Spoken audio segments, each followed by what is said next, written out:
Era la víspera de Navidad de 1943. El ejército estadounidense estaba ocupado planificando su operación del día de la batalla que cambiaría el curso de la Segunda Guerra Mundial, y los oficiales militares querían una forma de difundir la desinformación en el ejército alemán de forma recurrente. Si pudieran convencer a los nazis de que existían ejércitos donde no existían, o de que las invasiones y los movimientos podrían estar ocurriendo en otro lugar, podrían salvar una cantidad incalculable de vidas.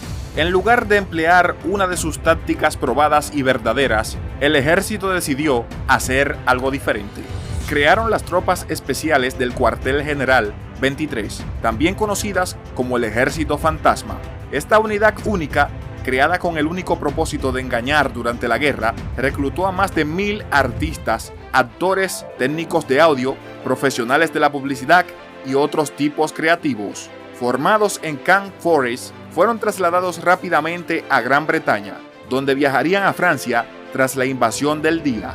La primera ola del Ejército Fantasma aterrizó en la playa de Omaha el 14 de junio de 1944 y consistió en solo 15 hombres.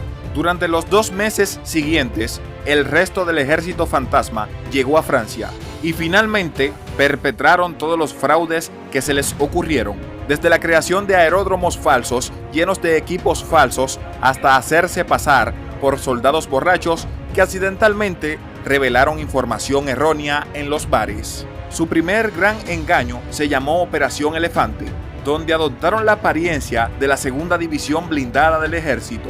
Aquí era donde entraban los técnicos de sonido y los pintores. Las mentes creativas del Ejército Fantasma crearon juntos los sonidos de un ejército, tanto en persona como en altavoces gigantes y también por radios. En conciertos con tanques inflables, jeeps y actores interpretando papeles. Su objetivo era convencer al alto mando alemán de que había un ejército de 30.000 soldados en un solo lugar, mientras el verdadero segundo blindado entraba en batalla. Pues lo lograron. Una asignación de engaño en territorio enemigo no fue cómoda, los puso en peligro en numerosas ocasiones, y el Ejército Fantasma sufrió su parte de bajas, aunque muy pocas, claro está. Su compromiso más costoso se produjo durante la primavera de 1945, cuando atrajeron fuego de artillería alemana. 2 de sus hombres murieron y otros 15 resultaron heridos. Con la guerra moderna y la tecnología satelital, podría parecer que estas técnicas podrían ser imposibles de llevar a cabo hoy en día, pero Yuri Cataldo, un profesor de arte, dijo que estas técnicas aún podrían funcionar. Sin embargo, se necesitaría una ventaja moderna y sugirió que los informáticos y los piratas informáticos deberían agregarse a la mezcla de profesionales creativos. En el campo de batalla moderno, todavía existe la necesidad de camuflar, reconocer y confundir al otro lado, dijo Cataldo.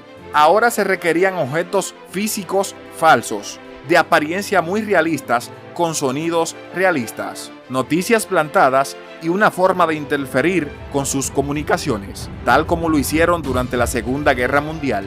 En el transcurso de la guerra, el Ejército Fantasma participó en 20 engaños importantes y salvó entre 10.000 y 30.000 vidas. Y aunque sus actos heroicos ayudaron, en parte, a ganar la guerra contra los nazis, a los soldados del Ejército Fantasma se les prohibió contar la historia de su trabajo ultrasecreto, hasta que sus cuentas fueron finalmente desclasificadas en 1996.